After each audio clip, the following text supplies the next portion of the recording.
Hello students, class 9th chapter 2। क्या हमारे आसपास के पदार्थ शुद्ध हैं?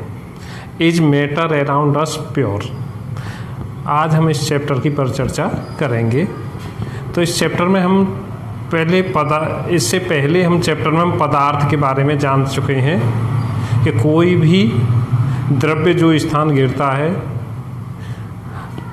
जिसमें भार होता है हम पदार्थ कहते हैं। इस चैप्टर से पहले जाना था। तो इस पदार्थ के लिए भी पदार्थ को फिर दो भागों में बांट दिया गया, शुद्ध पदार्थ और मिश्रण। शुद्ध पदार्थ और मिश्रण। तो शुद्ध पदार्थ से क्या समझते हो, क्या होते हैं शुद्ध पदार्थ? तो शुद्ध पदार्थ हम उन पदार्थों को कहेंगे जिनमें सभी कण हैं वो समान रासायनिक प्रकृति के होते हैं। सभी कण हैं वो एक समान रासायनिक प्रकृति के होने चाहिए। जैसे जल है तो जल में सभी कण जल के ही होने चाहिए। सभी अंदर जो अणु हैं वो सभी जल के ही हों, दूसरे पदार्थ के अणु नहीं हों, तो वो शुद्ध जल है। या तो उसमें दूसरे पदार्थ के अणु उपस्थित हैं तब उसे हम शुद्ध नहीं कह सकते, तब हम उसे मिश्रण कहेंगे। चीनी है तो चीनी में सारे कण चीनी के ही होने चाहिए, तब वो शुद्ध है। तो शुद्ध पदार्थों को भी फिर इन्होंने दो भागों में बांटा। उन्हें कहा गया तत्व और यौगिक। तो तत्व क्या होते हैं?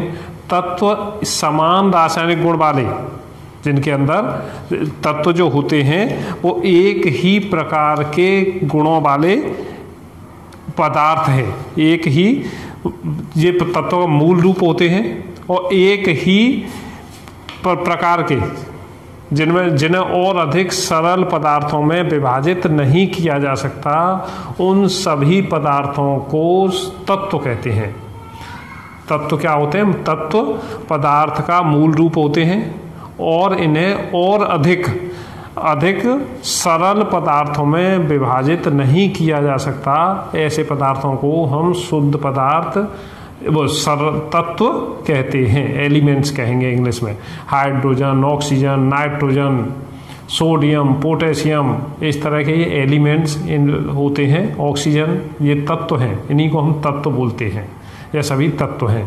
यदि तत्व एक निश्चित अनुपात में मिल जाते हैं, तत्व एक निश्चित अनुपात में मिल जाएंगे, तब हम उन्हें यौगिक कहेंगे। जैसे वाटर का फॉर्मूला क्या है? जल का सूत्र रहता है हमारा H2O। तो H2O है तो H2O में 2 भाग हाइड्रोजन और 1 भाग ऑक्सीजन रहता है। तो वो जल चाहे हम कहीं से भी प्राप्त करते रहें, चाहे हम वर्षा का जल हो, चाहे वो टैप वाटर हो, किसी नदी का जल हो, ये किसी दूसरे देश से लिया जाए, किसी महासागर से लिया जाए, तो उसका फॉर्मूला H2O ही रहेगा। तो ऐसा जो निश्चित अनुपात वाले जो पदार्थ हैं जिनमें तत्वों का एक निश्चित अनुपात रहता है, उन्हें हम यौगिक कहते हैं। H2O यौगिक है, CO2 यौगिक है, H2SO4 यौगिक है, CaCO3 खड़िया या चाक पत्थर यौगिक है। ऐसे पदार्थों को हम यौगिक कहते हैं। तो यौगिक तो इस तरह अनुपात रहता है जिनमें तत्वों का, उन सबको हम यौगिक कहते हैं। तो जल एक यौगिक है, लेकिन वायु यौगिक नहीं है, क्योंकि वायु में संगठन बदलता रहता है। वायु में ऑक्सीजन भी उपस्थित है, नाइट्रोजन भी उपस्थित है, अन्य गैसें भी उपस्थित हैं, जल वाष्प उपस्थित है। तो इसका अनुपात अलग अलग स्थानों पर अलग अलग होता है।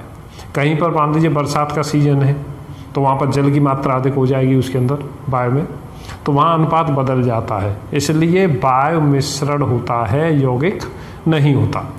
तो हम पुनः इसी पर आते हैं लौटकर कि पदार्थ था उसको 2 भागों में बांटा हमने, शुद्ध पदार्थ और दूसरा मिश्रण।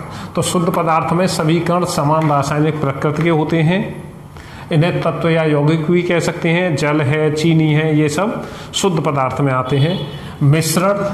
मिश्रण जब होगा, मिश्रण 2 पदार्थ, 2 या 2 से अधिक, 1 से अधिक पदार्थ अगर वो उपस्थित हैं तो उन्हें मिश्रण बोला जाएगा। 1 से अधिक पदार्थ उपस्थित होते हैं।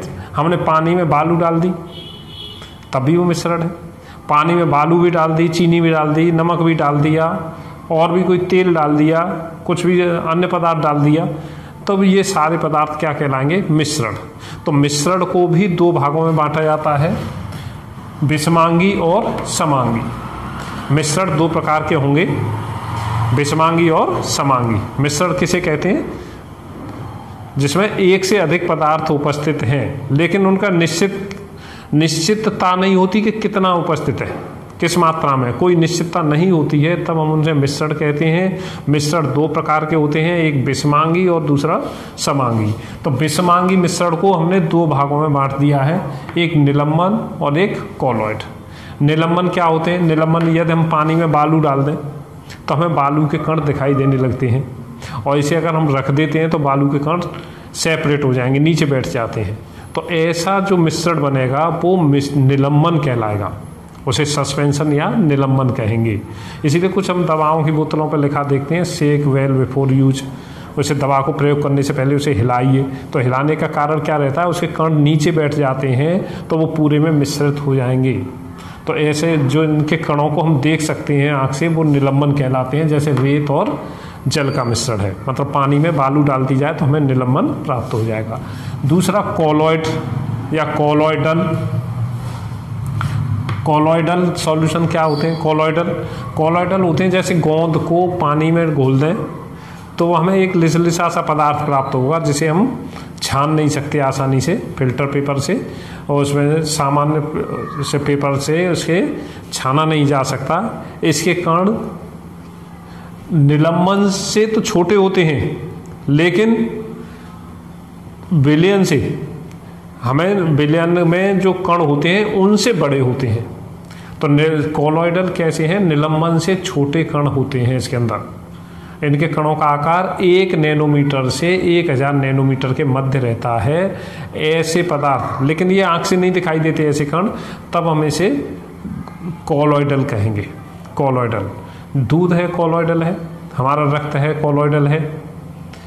इसमें साबुन है, पेस्ट है, ये सब कॉलॉइडल में आते हैं। इनमें कण हमें दिखाई नहीं देते हैं। इन ऐसे जो मिश्रण हैं उनको कॉलॉइडल कहते हैं। तो कॉलॉइडल का एक कणों का आकार 1 नैनोमीटर से 1000 नैनोमीटर के मध्य होता है। तीसरा फिर पदार्थ आता है हमारा, उसे बोलेंगे अब हम समांगी। तो समांगी मिश्रण, समांगी का अर्थ क्या रहता है? समांगी का अर्थ रहता है कि उसका जो अंग है, अंग क्या होते हैं? हमने बोल दिया है। तो चीनी और पानी हर जगह पर समान अनुपात में विभक्त रहेंगे। यदि जैसे हम सबसे नीचे से उसका शरबत को ले लें, उसे गर्म करके देखें तो उसमें चीनी निकल आएगी। अब उसे हम मध्य में से ले लें, जैसे सिरिंज से निकाल सकते हैं, मध्य में से ले लिया जाए, फिर ऊपर से ले लिया जाए। तो अलग अलग अनुपात, अलग अलग स्थानों से हम उसे विलयन को लें, शरबत को लें और उसे गर्म कर दें, तो उसमें चीनी का और पानी का जो अनुपात है, मात्रा है, वो समान रहेगी। तो ऐसे अगर हर जगह पर अनुपात समान रहता है मिश्रण में, तब उसे बोलेंगे हम समांगी मिश्रण, होमोजीनियस मिक्सचर। और होमोजीनियस मिक्सचर का ही नाम होता है हमारा, होमोजीनियस मिक्सचर को ही हम बोलते हैं होमोजीनियस मिक्सचर है, उसे ही विलयन कहते हैं, सॉल्यूशन। समांगी मिश्रण को ही हम विलयन कहेंगे। अगर हम चीनी को पानी में घोलते हैं, जैसे शरबत बनाते हैं, तो पानी, हमने 1 गिलास पानी लिया है, 2 चम्मच चीनी घोल दी उसमें, तो पानी हमारे लिए विलायक कहलाएगा और चीनी हमारे लिए विलेय रहेगी। अब इसका उल्टा भी करके देख सकते हैं। मान लीजिए हमारे पास 1 किलोग्राम चीनी है, हमने उसमें 2 चम्मच पानी डाल दिया, तो पानी उस चीनी के अंदर रह जाता है, तो वो हमें नहीं दिखाई देगा ना। तो अब हमारे लिए चीनी विलायक है और पानी है वो विलेय है। तो विलायक और विलेय क्या होते हैं कि समांगी मिश्रण में, या ये कह सकते हो विलयन में, जो अवयव अधिक मात्रा में होता है उसे विलायक कहते हैं और जो कम होता है उसे विलेय कहते हैं। जैसे शरबत बनाने में हमारा 1 गिलास पानी है और 2 चम्मच चीनी डाल रहे हैं, तो अब हमारे लिए जो 1 गिलास पानी था वो हमारे लिए विलायक है और 2 चम्मच चीनी है वो हमारे लिए विलेय है। तो विलायक और विलेय क्या होते हैं? विलयन में जो अवयव अधिक रहता है, ज़्यादा मात्रा में रहता है, उसे विलायक कहते हैं, और जो कम मात्रा में होता है उसे विलेय कहते हैं। तो विलायक और विलेय में इस तरह से विभक्त कर सकते हैं। तो विलयन क्या होता है? विलायक और विलेय का मिश्रण है। विलायक और विलेय को मिला देंगे तो समांगी मिश्रण बनता है, समांगी मिश्रण को ही विलयन कहते हैं। जैसे नमक और पानी का मिश्रण, चीनी को पानी में घोल दें तो वो भी विलयन कहलाएगा। इस तरह के पदार्थों को हम विलयन कहते हैं। अब विलयन में संतृप्त विलयन, या हमने एक गिलास पानी लिया, उसमें चीनी घोल दी, वो घुल जाती है, उसके बाद और चीनी डाल दें, वो भी घुल जाती है, और डालते जाएं, घुल जाएगी। लेकिन एक स्थिति ऐसी आ जाएगी कि अब उसमें और अधिक मात्रा में चीनी को नहीं घोला जा सकता, उसे गर्म या ठंडा नहीं करना है हमें, तब उस ऐसे विलयन को बोलते हैं संतृप्त विलयन। तो ऐसा विलयन जिसमें विलेय की और अधिक मात्रा को नहीं घोला जा सकता, उस विलयन को संतृप्त विलयन कहते हैं, सैचुरेटेड सॉल्यूशन कहते हैं। यदि उसमें चीनी जैसे घुलती ही जा रही है, यदि विलायक में विलेय है वो घुल ही रहा है अभी, तब हम उसे बोलेंगे असंतृप्त विलयन। हमने एक गिलास पानी में 2 चम्मच चीनी डाल रखी है, तो अभी तो उसमें और भी घोली जा सकती है, तब ये असंतृप्त विलयन कहलाएगा, जिसमें और अधिक पदार्थ घुल सकता है। ऐसे विलयन को असंतृप्त विलयन कहते हैं। अब सांद्र और तनु क्या रहता है? यदि विलायक में विलेय की मात्रा ज़्यादा है, विलायक क्या था, अभी जैसे पानी को लिया हमने, उसके अंदर चीनी थी, वो विलेय था, तो एक गिलास में हमने 1 चम्मच चीनी को घोला है, दूसरे गिलास में हमने 2 चम्मच चीनी को घोला है, तो जिसमें ज़्यादा चीनी को घोला गया है वो सांद्र कहलाएगा, और जिसमें कम घोला गया है वो तनु कहलाएगा। तो सांद्र विलयन किसे कहते हैं? ऐसा विलयन जिसमें विलेय की मात्रा अधिक होती है उसे सांद्र कहते हैं। और तनु विलयन किसे कहेंगे? ऐसा विलयन जिसमें विलेय की मात्रा कम होती है उसे तनु विलयन कहते हैं। तो सांद्र और तनु इस तरह से बोले जाते हैं। अब सांद्रता क्या होती है? सांद्रता शब्द, तो सांद्रता रहता है हमारा विलेय की मात्रा और हमारे विलयन या विलायक की मात्रा के अनुपात को सांद्रता कहते हैं। तो सांद्रता क्या थी? विलेय की मात्रा को लेते हैं हम,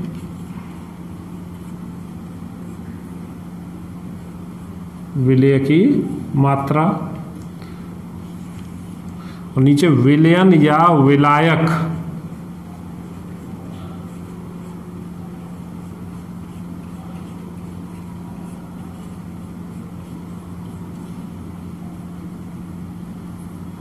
विलयन या विलायक की मात्रा के अनुपात को सांद्रता कहते हैं।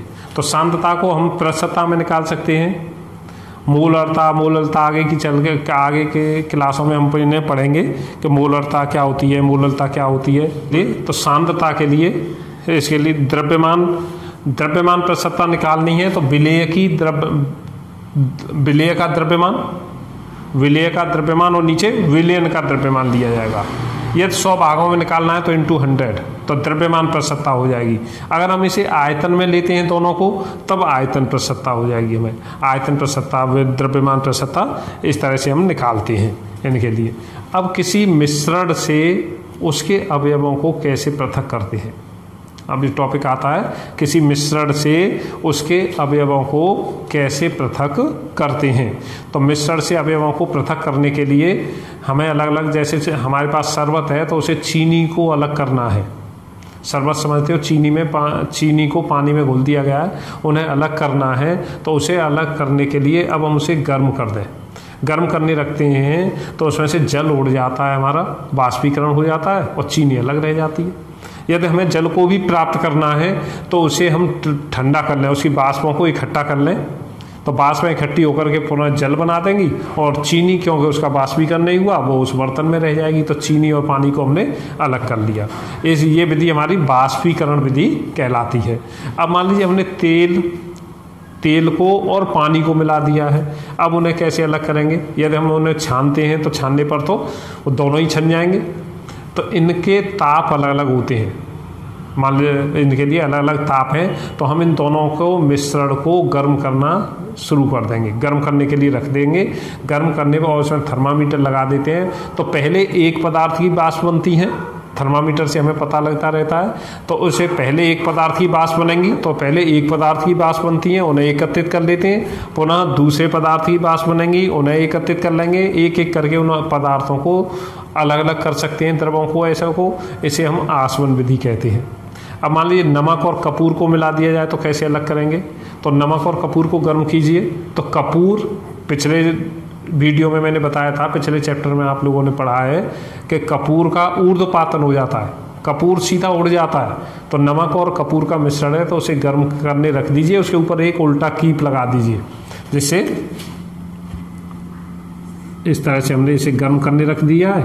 तो इस पर एक कीप को लगा देते हैं और इस कीप में रुई लगा देते हैं। तो यहाँ मिश्रण था नमक का और कपूर का, और इसे हम गर्म करते हैं तो कपूर है वो इस पर जम जाएगा, कपूर ऊपर जम जाता है और नमक यहाँ पर अलग रह जाता है। तो ऊर्ध्वपातन विधि से हम इसे पृथक कर सकते हैं। अब हमें नीली स्याही, काली स्याही इन्हें अलग करना है तो इसे हम क्रोमेटोग्राफी से अलग करते हैं। जैसे फलों में से विटामिन निकाली जाती हैं इसके लिए, तो ये क्रोमेटोग्राफी बोलते हैं उसे। सूक्ष्म मात्रा में कोई पदार्थ है उसे निकालना है, तब हमें क्रोमेटोग्राफी द्वारा उन पदार्थों को अलग कर सकते हैं। तो ये इस तरह दूध से क्रीम निकालनी है तो अपकेंद्रण, दूध को तेजी से घुमा दिया जाता है। अगर किसी डेयरी पर जाएं कभी तो देखेंगे तो उस दूध को वो तेजी से घुमा देते हैं, घुमा देने से क्रीम के कण हैं वो अलग हो जाते हैं और दूध अलग हो जाता है। तो अपकेंद्रण विधि से हम दूध से क्रीम अलग कर सकते हैं, इस तरह से होगा। अभी थोड़ा सा मैं तत्व के बारे में पुनः बता देता हूँ कि तत्व क्या रहते हैं। हमारे तत्व एक ही प्रकार के तत्व क्या हैं, एक ही प्रकार के रासायनिक प्रकृति के होते हैं। इन्हें अन्य सरल भागों में नहीं बांटा जा सकता है। अभी तक जो इतने तत्व ज्ञात हैं वो हमारे लगभग 118 तत्व ज्ञात हैं। इनमें से 92 तत्व हैं वो प्राकृतिक हैं। 92 तत्वों में 11 तत्व गैस हैं, गैस अवस्था में पाए जाते हैं, शेष ठोस अवस्था में पाए जाते हैं। कुछ 2 तत्व द्रव अवस्था में पाए जाते हैं, ब्रोमीन और पारा मरकरी Hg। तो ये सामान्य ताप पर द्रव अवस्था में पाए जाते हैं। ब्रोमीन है वो अधातु है और पारा है धातु है। तो धातुओं की क्या विशेषताएं होती हैं। धातु जैसा कि जानते हो, लोहा, सोना, चांदी। तो चांदी है चांदी है वो सफ़ेद रंग की होती है, सोना है पीले से रंग का होता है। इन्हें अगर पीटा जाए तो ये फैलने लगते हैं, आघात वर्धनीय होते हैं और ध्वनि उत्पन्न करते हैं। इनमें विद्युत धारा प्रवाहित हो सकती है। गर्म करने पर एक सिरे से दूसरे सिरे तक गर्म हो जाते हैं तो विद्युत के सुचालक, ऊष्मा के सुचालक होते हैं। अधातुएं इसके विपरीत होती हैं, वो भंगुर होती हैं। धातुओं के हम तार खींच सकते हैं, अधातुओं के तार नहीं खींच सकते। तो अधातुएं विद्युत की अचालक हैं और ऊष्मा की भी अचालक होती हैं। ये इनकी विशेषताएं रहती हैं धातु और अधातुओं की। कुछ तत्व ऐसे थे जो न तो धातु में आते हैं न अधातु में आते हैं, जैसे बोरोन है, सिलिकॉन है, जर्मेनियम है। तो बोरोन, सिलिकॉन, जर्मेनियम इन्हें हम उपधातु कहते हैं, ये उपधातु के अंतर्गत आते हैं। तो इस चैप्टर में तुम्हारा पूरा ये चैप्टर इतना ही था। ये सब आप दोहरा सकते हो। इसमें दिए गए एक्सरसाइजों को, क्वेश्चनों को कीजिए। अगर कोई प्रॉब्लम आती है, क्वेश्चन नहीं आते हैं तो आप मुझे कमेंट बॉक्स में जाकर कमेंट कर सकते हैं और मेरे चैनल को सब्सक्राइब कर लीजिए जिससे कि आने वाले आपको चैनल वीडियो मिलते रहें। Thank you.